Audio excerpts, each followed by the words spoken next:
श्राद्ध पक्ष की दशमी, एकादशी और द्वादशी, इन 3 तिथियों पर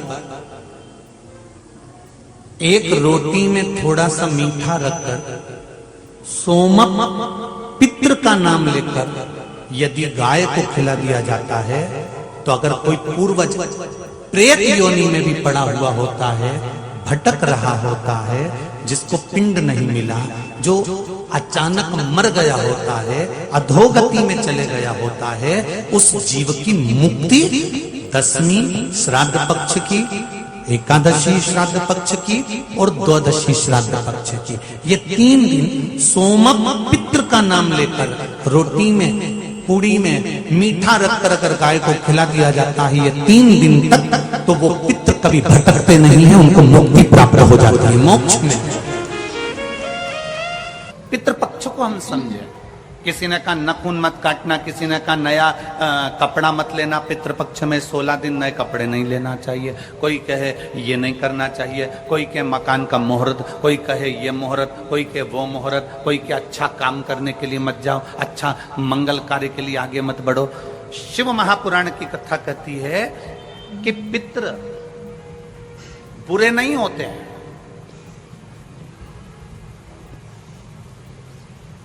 पितृ बुरे नहीं होते हैं। आज लोगों के मन में बड़ा भय हो जाता है।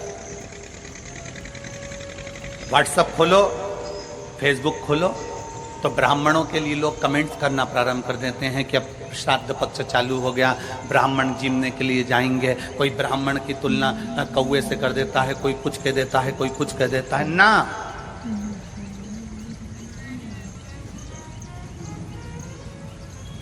गायत्री करने वाला ब्राह्मण, वेद पाठ करने वाला ब्राह्मण, संध्या करने वाला ब्राह्मण की तुलना किसी साधारण से नहीं होती, उसकी तुलना तो स्वयं नारायण और ब्रह्मा से होती है, स्वयं नारायण और ब्रह्मा से होती है। किसी ने कहा कि तुम अभी नया वस्त्र मत लो, पितृपक्ष चल रहा है, नया काम मत चालू करो, पितृपक्ष चल रहा है। श्राद्ध का मतलब क्या है? श्राद्ध का मतलब है आपकी पूर्ण श्रद्धा, आपका पूर्ण विश्वास, आपका पूर्ण भरोसा, पूर्ण श्रद्धा, पूर्ण विश्वास, पूर्ण भरोसा।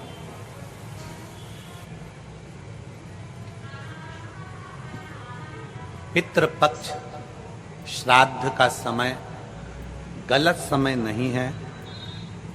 कोई काम आपको शुरू करना है तो पितृपक्ष में शुरू कर सकते, बस पितृपक्ष में एक काम चालू करो।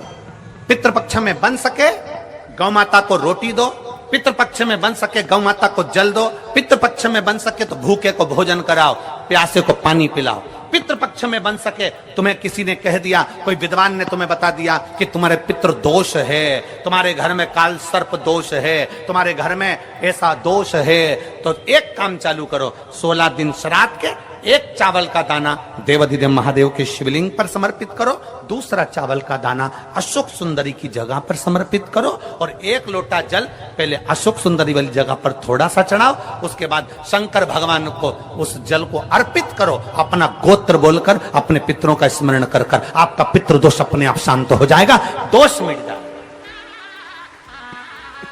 आपका पितृदोष शांत, आपका दोष समाप्त।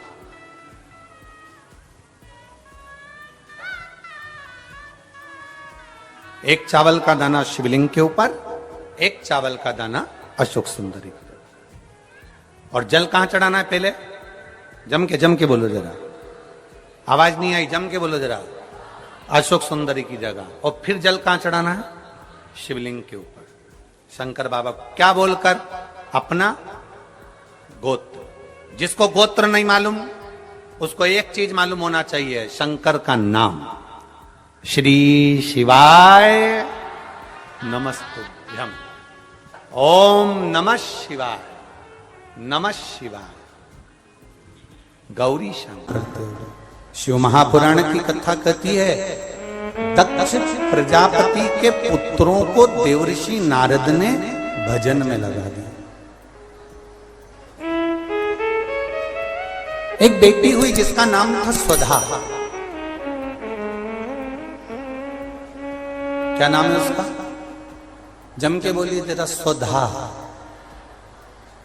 जितने लोग कथा सुन रहे हैं आस्था चैनल पर, पंडाल में, फेसबुक, यूट्यूब पर, तर्पण शिव महापुराण में इस नाम का उच्चारण 5 बार आप लोगों को करना है। ये स्वधा दक्ष प्रजापति की बेटी है और पितरों की धर्म पत्नी है।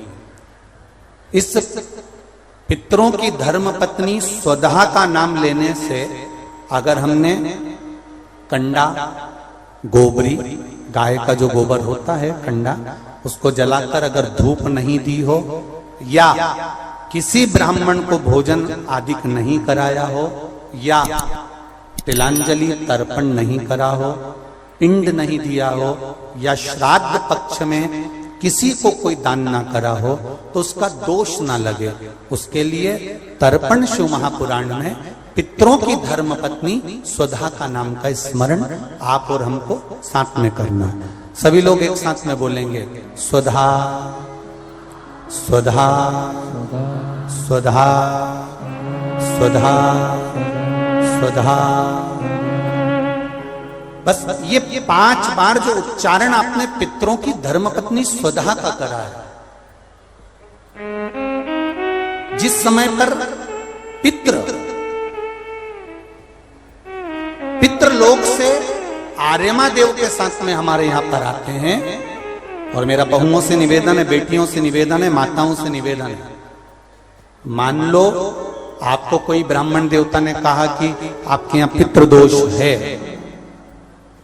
आपको कह दिया कि पितृदोष है, तो आपको घबराना नहीं है कि महाराज जी मुझे क्या करना पड़ेगा। पितृदोष है, एक चावल का दाना घर में से लीजिए, हथेली पर रखिए, पानी का जो मटका होता है, हंडा होता है, पानी का जो मटका है, हंडा है, जहां पर रसोई घर में तुम पानी रखते हो, उस हंडे के पास में, मटके के पास में उस चावल के दाने को लेकर जाइए, अपने पितरों का स्मरण कर कर स्वधा स्वधा स्वधा स्वधा स्वधा 5 बार बोलकर शंकर भगवान के शिवलिंग पर, तुम्हारे घर में शिवलिंग हो तो घर में, और अगर मंदिर में शिवलिंग हो तो मंदिर में, उस चावल के दाने को चढ़ा दीजिए। कैसा भी पितृदोष होगा समाप्त हो, मात्र स्वधा का स्मरण बहुत।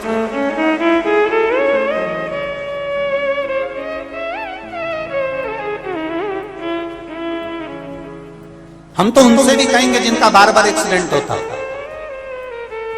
जो बार बार गिरते पड़ते रहते हो, बार बार एक्सीडेंट होता हो, बार बार उनको चोट लगती हो, बार बार, और उनको भी कहेंगे जिनको सर्दी की बीमारी या दमे की बीमारी या श्वास की बीमारी, उनसे भी कहेंगे कि श्राद्ध पक्ष में एक चावल के दाने का प्रयोग स्वधा नाम से अवश्य करें। चलने में दम नहीं भराएगी, श्वास नहीं भराएगी, और दूसरा जो सर्दी का जिसको कोटा होता है, बार बार सर्दी हो जाती है, निमोनिया हो जाता है, कफ बना रहता है, उनके लिए भी स्वधा नाम का स्मरण। महाराज स्वधा नाम का स्मरण। दक्ष प्रजापति के घर में बेटी का जन्म हुआ जिसका नाम था स्वधा। स्वधा का जन्म लेते ही स्वधा श्वेत वस्त्र को धारण करती थी।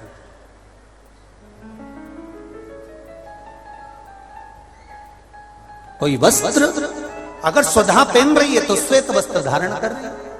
एक दिन माता प्रसूति ने स्वधा को बुलाया, स्वधा आप इधर आओ। स्वधा आई, हाँ मां बेटी, जब घर में इतने सारे आभूषण हैं,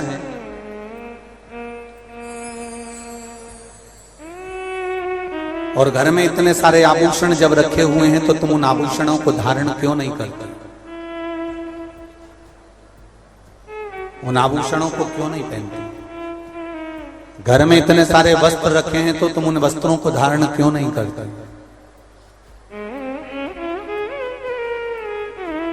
स्वधा कहती हैं मां। संसार सागर में जब किसी के प्राण छूट जाते हैं और प्राण छूटने के बाद वो जीवात्मा अगर अच्छी जीवात्मा है तो वो देवलोक चली जाती है, जो बुरी जीवात्मा है वो भटकती रहती है, भटकती है। मां उन जीवात्माओं के कल्याण के लिए मैं श्वेत वस्त्र धारण करता हूं। श्वेत वस्त्र, श्वेत चावल का दाना, श्वेत दूध, श्वेत दही, श्वेत शकरखंड, श्वेत पुष्प, श्वेत जनेऊ, श्वेत वस्त्र, ये मेरे शंकर भगवान को अति प्रिय लगते हैं। उसका कारण है कि उनको पितरों को मुक्ति देना पड़ती है, पितरों को मोक्ष देना होता है। आज एक प्रश्न किसी ने सीहोर ऑफिस में भेजा है कि गुरुजी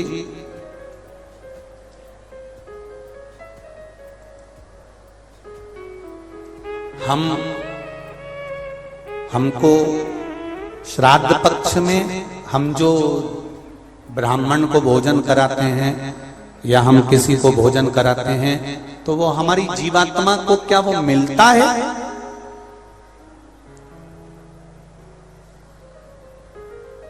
क्या विचार है भाई अशोकनगर वालों, बोलो जरा जल्दी से। प्रश्न भेजा है किसी ने।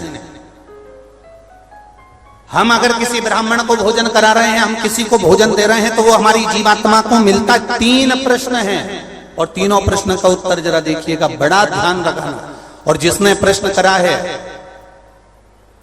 उत्तर प्रदेश से वो ध्यान से सुनना भाई। हमने ब्राह्मण को भोजन कराया, हमने संत को भोजन कराया, हमने गुरुजी को भोजन कराया, तो वो मिलेगा।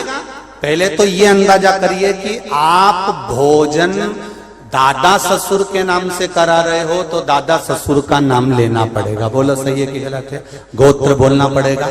उसका कारण क्या होता है कि हमने पत्र लिखा और ये पत्र लिखकर हमने इसको मोड़कर हमने वो डाकघर के डब्बे में डाल दिया। हमने नाम लिखा, पता लिखा, पिन नंबर लिखा, एड्रेस पूरा लिखा, मोबाइल नंबर पूरा लिखा और हमने डब्बे में डाल दिया। अब पूरे अशोक नगर में चौराहे चौराहे पर ढेर सारे डाकघर के डब्बे लगे। इन सब डब्बों में से चिट्ठी इकट्ठी होती है, एक जगह पर आती है, बड़े डाकघर में पहुंचती है, बड़े डाकघर में से छटकर फिर एड्रेस पढ़ा जाता है। एड्रेस में तुम्हारा नाम पढ़ने का बाद में पहले ये पढ़ेंगे कि पिन नंबर क्या है, फिर पढ़ेंगे कि शहर का नाम क्या है। उसमें लिखा होगा गुना और गुना का पिन नंबर डाला होगा तो चिट्ठी को छाट छाट कर अलग रखते जाएंगे। अब गुना में ये चिट्ठी बड़े डाकघर में जाएगी, बड़े डाकघर में चिट्ठी पहुंची गुना के। अब वहां पर बैठकर छाटा गया कि बजरंग कॉलोनी के पास कौन रहता है, तो एलआईजी के पास कौन रहता है, तो चारभुजा नाथ जी के पास कौन रहता है, तो राजेश्वर मंदिर के पास कौन सा रहता है, कौन से वार्ड में रहता है, उसको छाट कर अलग रखा जाएगा। फिर वहां के डाकघर वाले व्यक्ति को, उस डाकिया को वो दिया जाएगा और उससे कहा जाएगा कि ये चिट्ठी पहुंचा दो। अब जरा प्रोसेस देखिए, डाली थी अशोकनगर में, इतने सारे डब्बों में इकट्ठी होकर एक डब्बे की चिट्ठी एक जगह पर इकट्ठी हुई बड़ी डाकघर में, वहां से इकट्ठी होकर फिर दूसरे डाकघर में गई, वहां से फिर धीरे धीरे डिवाइड होती चली गई। उसी तरह तुम्हारी लिखी हुई डाकघर की चिट्ठी जब वहां तक मुंबई पूना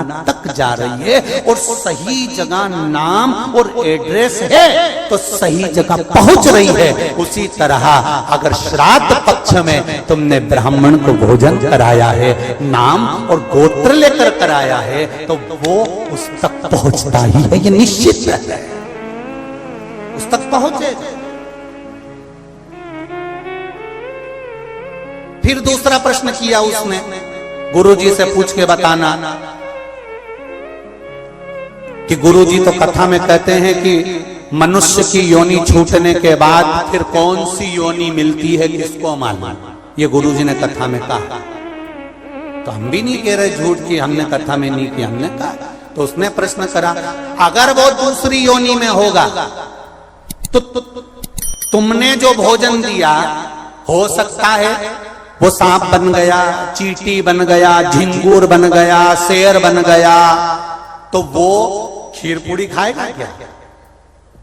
और पंडित जी को तो खीर पूड़ी खिलाने का बोलते हैं। फिर जब वो दूसरी योनि में पहुंच गया तो उसको खीर पूड़ी कैसे मिली? पंडित जी से, गुरु जी से पूछ के बताओ। तो हमारा निवेदन है, जब हम यहां से रुपया अमेरिका भेजते हैं तो वहां हमारा इंडियन पैसा नहीं होता, वहां डॉलर में चेंज हो जाता है। उसी तरह खीर पूड़ी भी डॉलर में चेंज हो जाती है, जैसा वो खाएगा वैसा उसे मिल जाएगा।